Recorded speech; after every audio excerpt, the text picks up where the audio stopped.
মাগুরায় শিশু ধর্ষণ ও হত্যা মামলায় হিটু শেখের মৃত্যুদণ্ড, ৩ আসামি খালাস, বাদী পক্ষের অসন্তোষ। ইশরাক সমর্থকদের পদযাত্রায় পুলিশের বাধা, নগর ভবনে উপদেষ্টা আসিফকে অবাঞ্ছিত ঘোষণা, সেবা কার্যক্রম ব্যাহত। সোমবার থেকে আন্দোলনের হুঁশিয়ারি ৭ কলেজের শিক্ষার্থীদের, ঢাকা ক্যান্টনমেন্ট ঘিরে সভা সমাবেশে নিষেধাজ্ঞা। অন্তর্বর্তী সরকার এনসিপি সরকারের রূপ নিয়েছে বলছে বিএনপি, ডিসেম্বরের মধ্যে নির্বাচন দাবি।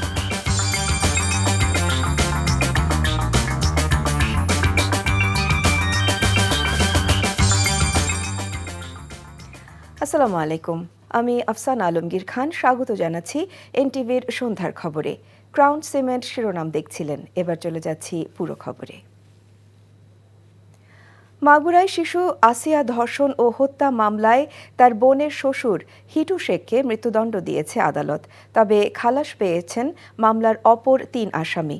আজ মাগুরার নারী ও শিশু নির্যাতন দমন ট্রাইব্যুনালের বিচারক এম জাহিদ হাসান এই রায় ঘোষণা করেন। রায়ে অসন্তোষ প্রকাশ করে উচ্চ আদালতে যাওয়ার কথা জানিয়েছে আসিয়ার পরিবার। শফিকুল ইসলাম শফিককে সাথে নিয়ে মাগুরা থেকে আরও জানাচ্ছেন তামজিদ সুমন। ক্যামেরায় ছিলেন রাজু আহমেদ রুবেল। মাত্র ২ মাস আগের ঘটনা, শিশু আসিয়া হত্যার ঘটনায় কেঁদেছে দেশবাসী। তারপর থেকেই আসিয়া ধর্ষণ ও হত্যা মামলায় রায়ের অপেক্ষা ছিল গোটা জাতির। শনিবার রায়ের দিনে বিচারকের সামনেই হাজির করা হয় প্রধান অভিযুক্ত হিটু শেখ সহ ৪ আসামিকে। এরপর রায় ঘোষণা শুরু করেন মাগুরার নারী ও শিশু নির্যাতন দমন ট্রাইব্যুনালের বিচারক এম জাহিদ হাসান।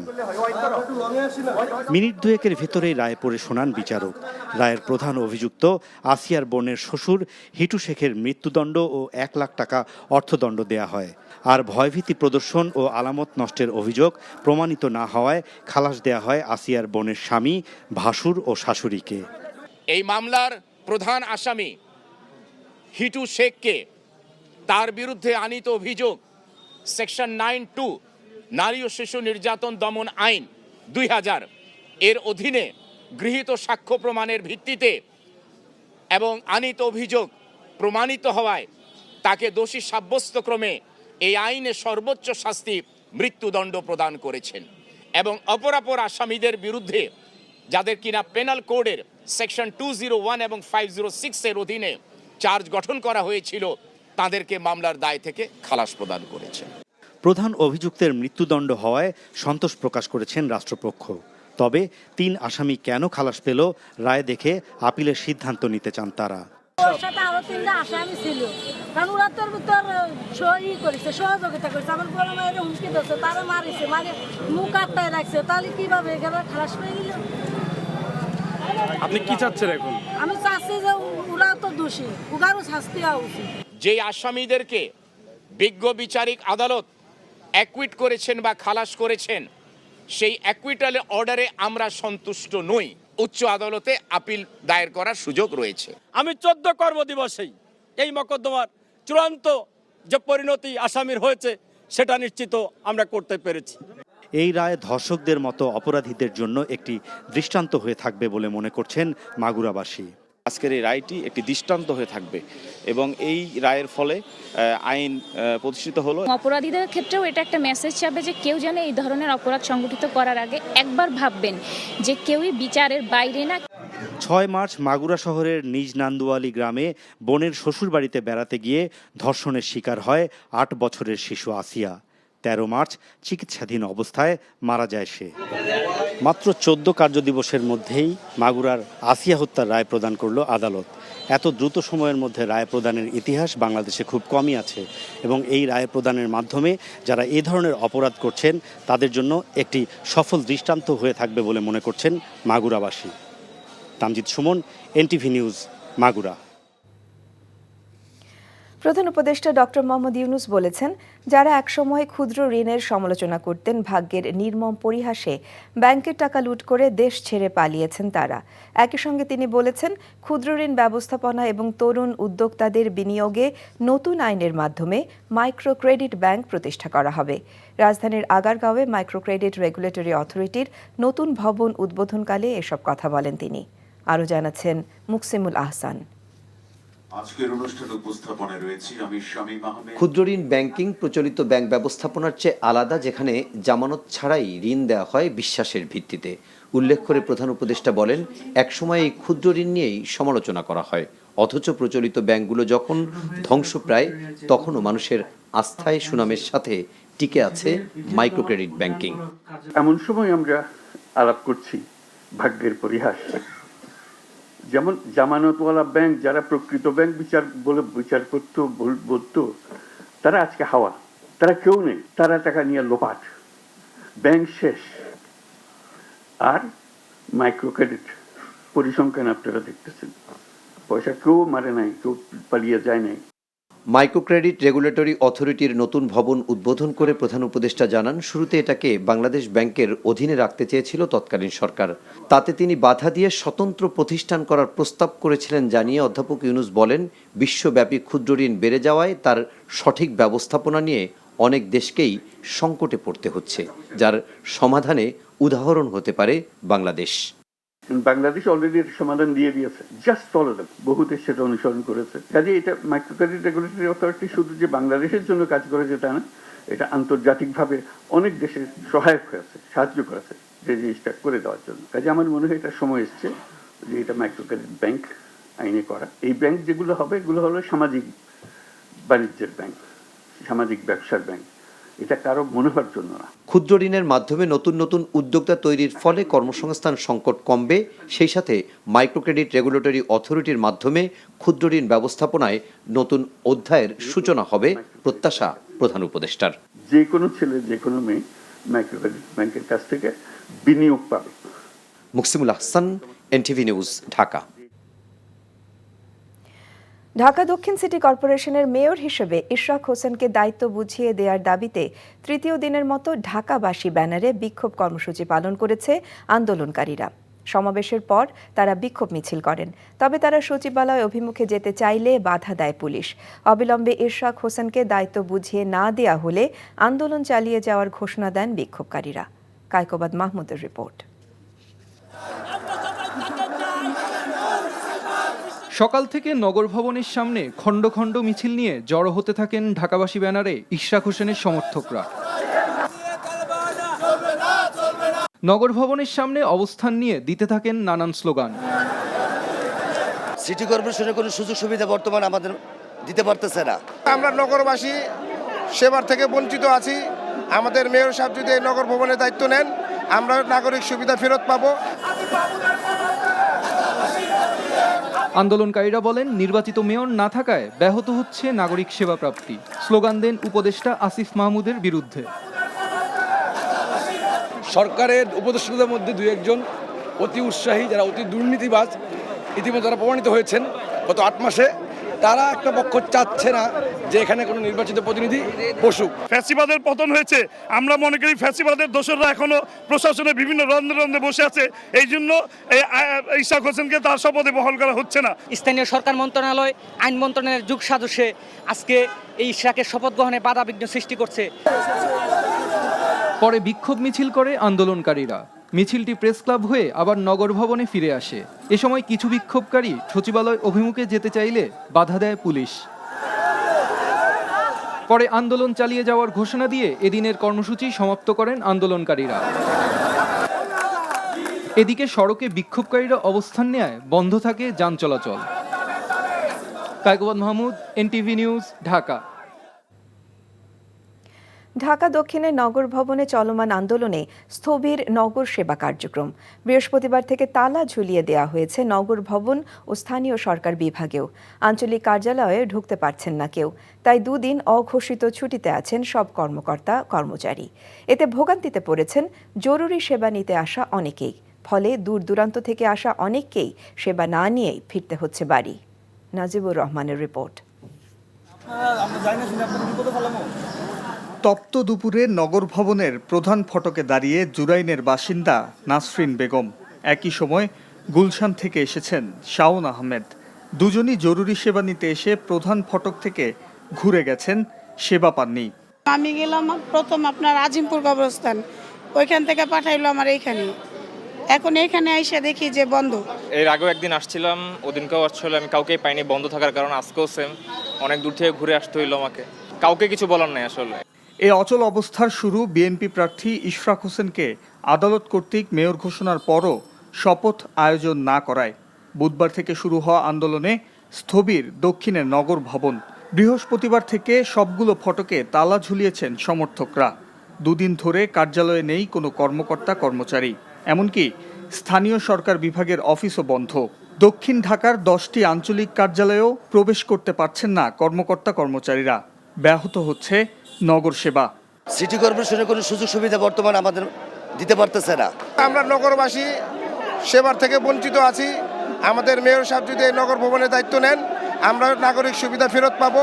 আদালতের রায় আর নির্বাচন কমিশনের গ্যাজেট প্রকাশের পরও শপথ বিলম্বিত করছে সরকার, এমন দাবি ইশরাকের সমর্থকদের।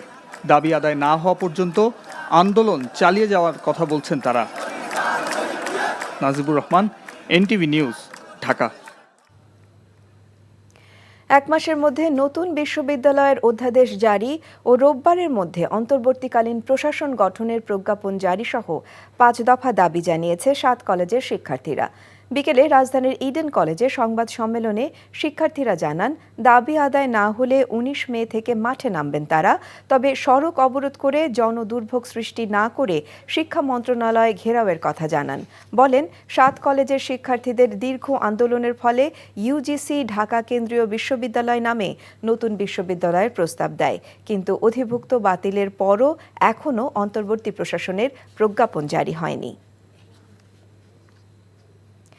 রোববার থেকে অনির্দিষ্টকালের জন্য ঢাকা সেনানিবাস সংলগ্ন 6টি পয়েন্টে সভা সমাবেশ নিষিদ্ধ ঘোষণা করেছে আন্তঃবাহিনী জনসংযোগ পরিদপ্তর ISPR।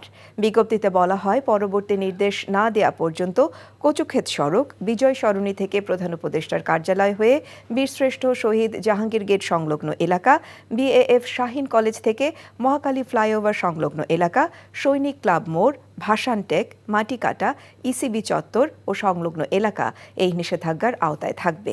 এদিকে নাশকতা ও বিশৃঙ্খলা সৃষ্টির চেষ্টার অভিযোগে নাইমুল ইসলাম নামে বরখাস্তকৃত এক সৈনিককে গ্রেপ্তার করেছে সেনাবাহিনী।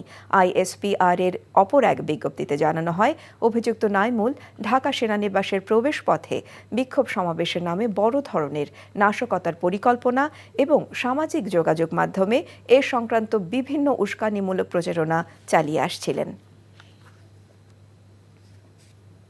বিএনপির স্থায়ী কমিটির সদস্য সালাউদ্দিন আহমেদ বলেছেন, অন্তর্বর্তী সরকারের কার্যক্রম NSPর সরকারের রূপ নিয়েছে। ভোটের জন্য জনগণকে আবারও মাঠে নামতে হলে তা হবে ভয়াবহ। বাংলাদেশ জাতীয়তাবাদী যুবদল, স্বেচ্ছাসেবক দল ও ছাত্র দলের আয়োজনে খুলনা ও বরিশাল বিভাগের সমন্বয়ে তারুণ্যের সমাবেশে এসব কথা বলেন তিনি। খুলনা থেকে মোহাম্মদ আবু তৈয়বের পাঠানো রিপোর্ট, ক্যামেরায় ছিলেন আজিজুল ইসলাম। খুলনা ও আশেপাশের জেলা থেকে তারুণ্যের মিছিল নিয়ে নেতাকর্মীদের গন্তব্য খুলনার সার্কিট হাউস মাঠ।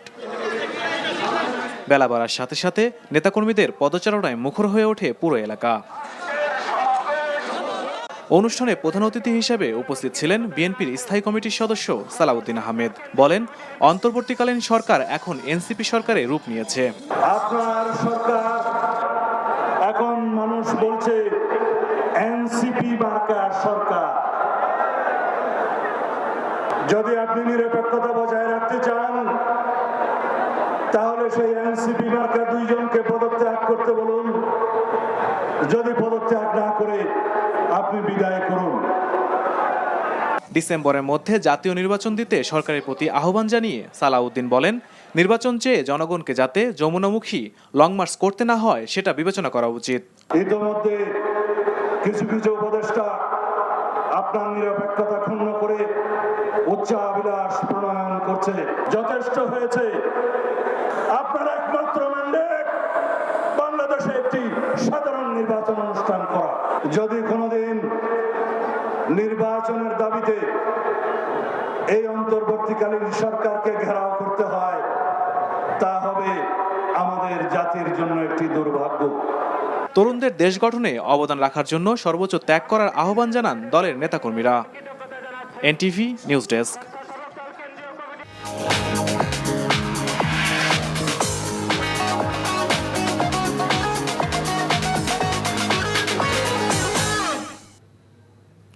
মার্কেন্টাইল ব্যাংক অর্থনীতির খবর। ৩৫,০০০ কোটি টাকা কমিয়ে এবার ২০২৫-২৬ অর্থ বছরে বার্ষিক উন্নয়ন কর্মসূচি এডিপির আকার হতে যাচ্ছে ২,৩০,০০০ কোটি টাকা। এর মধ্যে সরকারি তহবিল থেকে দেয়া হবে ১,৪৪,০০০ কোটি, আর প্রকল্প সহায়তা হিসেবে বিদেশি ঋণ পাওয়া যাবে ৮৬,০০০ কোটি টাকা। রোববার জাতীয় অর্থনৈতিক পরিষদ NEC এর সভায় নতুন এডিপি পাশ হবার কথা রয়েছে। আগামী এডিপিতে শিক্ষা খাতে বরাদ্দ কমেছে প্রায় ৩,০০০ কোটি টাকা, আর স্বাস্থ্য খাতে কমেছে ২,৫০০ কোটি টাকা। খসড়া এডিপি অনুসারে শিক্ষা খাতে ৯১টি প্রকল্পে আগামী অর্থ বছরের বরাদ্দ রাখা হচ্ছে ২৮,৫৫৭ কোটি টাকা, যা চলতি এডিপির বরাদ্দ থেকে ২,৯৭১ কোটি টাকা কম। স্বাস্থ্য খাতের ৩৫টি প্রকল্পে আগামী অর্থ বছরের বরাদ্দ থাকছে ১৮,১৪৮ কোটি টাকা। ভারত যদি তাদের দেশের নাগরিককে বাংলাদেশে পুশিন করে, তাহলে যথাযথ প্রক্রিয়ার মাধ্যমে তাদের ফেরত পাঠানো হবে। এ বিষয়ে ভারতীয় হাইকমিশনারের সাথে যোগাযোগ করা হচ্ছে বলে জানিয়েছেন স্বরাষ্ট্র উপদেষ্টা লেফটেন্যান্ট জেনারেল অবসরপ্রাপ্ত মোহাম্মদ জাহাঙ্গীর আলম চৌধুরী। দুপুরে মংলায় কোস্ট গার্ডের নবনির্মিত বোট ওয়ার্কশপ ও স্লিপওয়্যারের উদ্বোধন শেষে প্রশ্নের জবাবে তিনি একথা বলেন। উপদেষ্টা বলেন, মাদক আর দুর্নীতি কমানো গেলে দেশে আইন শৃঙ্খলা পরিস্থিতি স্বাভাবিক হয়ে আসবে। কর্মসূচির নামে কোনো বিশৃঙ্খলা বরদাস্ত করা হবে না বলেও হুঁশিয়ারি দেন উপদেষ্টা। বর্ডার গার্ড ও কোস্ট গার্ডের মহাপরিচালক সহ মংলা বন্দর কর্মকর্তারা অনুষ্ঠানে উপস্থিত ছিলেন। এই জন্য আমরা ভারতকে জানিয়েছি এবং আমরা বলছি, যদি আমাদের বাংলাদেশে যদি কেউ ওই পারে থাকে, তোমরা প্রপার চ্যানেলে আমাদের পাঠাও, আমরা যেমন ওদের প্রপার চ্যানেলে পাঠাই ওইভাবে। জাতীয় রাজস্ব বোর্ড NBR বিলুপ্ত করে প্রণীত রাজস্ব অধ্যাদেশ বাতিলের দাবি না মানায় আগামীকাল রোববারও কলম বিরতির ঘোষণা দিয়েছে NBR সংস্কার ঐক্য পরিষদ। টানা ৩ দিনের কলম বিরতি কর্মসূচি শেষে দুপুরে সংস্থাটির আগারগাঁওয়ে প্রধান কার্যালয়ের সংবাদ সম্মেলনে জানানো হয়, আগের চেয়ে ১ ঘণ্টা বাড়িয়ে সকাল ৯টা থেকে দুপুর ৩টা পর্যন্ত চলবে এ কর্মসূচি। ৬ ঘণ্টার কলম বিরতি চলাকালে কাস্টমস, ভ্যাট ও ট্যাক্স বিভাগের বিভিন্ন দপ্তর এবং জাতীয় রাজস্ব বোর্ডের কর্মকর্তা কর্মচারীরা নিজ নিজ দায়িত্ব পালন থেকে বিরত থাকবেন। তবে আন্তর্জাতিক যাত্রী সেবা, রপ্তানি কার্যক্রম ও জাতীয় বাজেট প্রণয়ন কার্যক্রমে কর্মসূচির আওতার বাইরে থাকবে। এ সময় দাবি বাস্তবায়নের উদ্যোগ নিতে প্রধান উপদেষ্টার প্রতি আহ্বান জানায় NBR সংস্কার ঐক্য পরিষদ।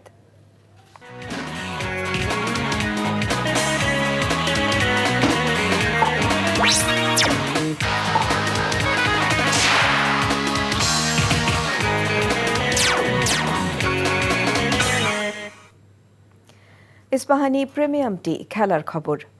আর্থিক দুর্নীতি, গঠনতন্ত্রে অসঙ্গতি ও তৃতীয় বিভাগ ক্রিকেটে বাছাই প্রক্রিয়ায় অনিয়মের অভিযোগে বাংলাদেশ ক্রিকেট বোর্ড BCB-তে অভিযান চালিয়েছে দুর্নীতি দমন কমিশন দুদক। BCB-র সব প্রক্রিয়া সম্পর্কে ধারণা নিয়ে তদন্ত করা হবে বলে জানিয়েছেন দুদক কর্মকর্তারা। রিপোর্ট কুশল ইয়াসিরের। 1 মাসের ব্যবধানে আবারও BCB-তে অভিযানে দুর্নীতি দমন কমিশন। শনিবার দুপুরে বিভিন্ন অনিয়মের অভিযোগে মিরপুরে BCB কার্যালয়ে হাজির হন দুদকের 4 সদস্যের এনফোর্সমেন্ট ইউনিট। তার কিছুক্ষণ পরই কার্যালয়ে প্রবেশ করেন সভাপতি ফারুক আহমেদ। প্রায় 3.5 ঘন্টার অভিযান চালানোর সময় BCB-র প্রধানের সঙ্গেও সাক্ষাৎ করেন দুদক কর্মকর্তারা। এ সময় BCB-তে সঠিক চাকরির বিধিমালা নেই এমন অভিযোগের সত্যতা পেয়েছে বলে জানান দুদকের এই সহকারী পরিচালক। আমাদের কাছে অভিযোগ ছিল যে গঠনতন্ত্রে কিছু অ্যানোমালিজ আছে, আমরা সেই ব্যাপারটা দেখেছি। এখানে গঠনতন্ত্র নিয়ে যে কোয়েশ্চেনগুলো উঠেছিল, সেক্ষেত্রে আদালতের একটা রায় ছিল, সেই জাজমেন্ট অনুযায়ী পরবর্তীতে গঠনতন্ত্র সংশোধিত হয়ে বর্তমানে সেটার আলোকে পরিচালিত হচ্ছে। অভিযানের উপরে রিপোর্ট প্রদানের পর কমিশন সিদ্ধান্ত নেবে, সে আলোকে পরবর্তী কার্যক্রম পরিচালনা করা হবে বলে জানান দুদক কর্মকর্তারা। মাত্র দুইটা টিম তারা এনলিস্টেড হয়েছে, তাদেরকে দিয়ে একটা খেলার অংশ আয়োজন করে পরবর্তী তাদের 2 জনকে কোয়ালিফাই করে দিয়েছে। এখন এইটা কি আরেকটু কম্পিটিটিভ করা যেত কিনা, সেই সময়ে বোর্ড মেম্বার কারা ছিল, মানে এই কমিটিটা কারা ছিল CCDM, সেই কমিটির তথ্য আমরা সংগ্রহ করেছি। অভিযান সংশ্লিষ্ট কোনো তথ্য দেননি BCB সভাপতি। কুশল ইয়াসির, NTV নিউজ, ঢাকা। খবর শেষ করছি, যাবার আগে ক্রাউন সিমেন্ট শিরোনামগুলো আরও একবার জানিয়ে দিচ্ছি। মাগুরায় শিশু ধর্ষণ ও হত্যা মামলায় হিটু শেখের মৃত্যুদণ্ড, ৩ আসামি খালাস, বাদী পক্ষের অসন্তোষ। ইশরাক সমর্থকদের পদযাত্রায় পুলিশের বাধা, নগর ভবনে উপদেষ্টা আসিফকে অবাঞ্ছিত ঘোষণা, সেবা কার্যক্রম ব্যাহত। সোমবার থেকে আন্দোলনের হুঁশিয়ারি 7 কলেজ শিক্ষার্থীদের, ঢাকা ক্যান্টনমেন্ট ঘিরে সভা সমাবেশে নিষেধাজ্ঞা। অন্তর্বর্তী সরকার এনসিপি সরকারের রূপ নিয়েছে বলছে বিএনপি, ডিসেম্বরের মধ্যে নির্বাচন দাবি। এই ছিল সন্ধ্যার খবরে। এই খবরের ভিডিও সহ আপডেট জানতে ভিজিট করুন এনটিভি অনলাইন www.ntvbd.com। এছাড়াও এনটিভির জনপ্রিয় সব অনুষ্ঠান ও খবরের আপডেট জানতে ভিজিট করুন আমাদের ইউটিউব এবং ভেরিফাইড ফেসবুক পেজ। রাত 10:30টায় রাতের খবর দেখার আমন্ত্রণ রইল। ধন্যবাদ সবাইকে।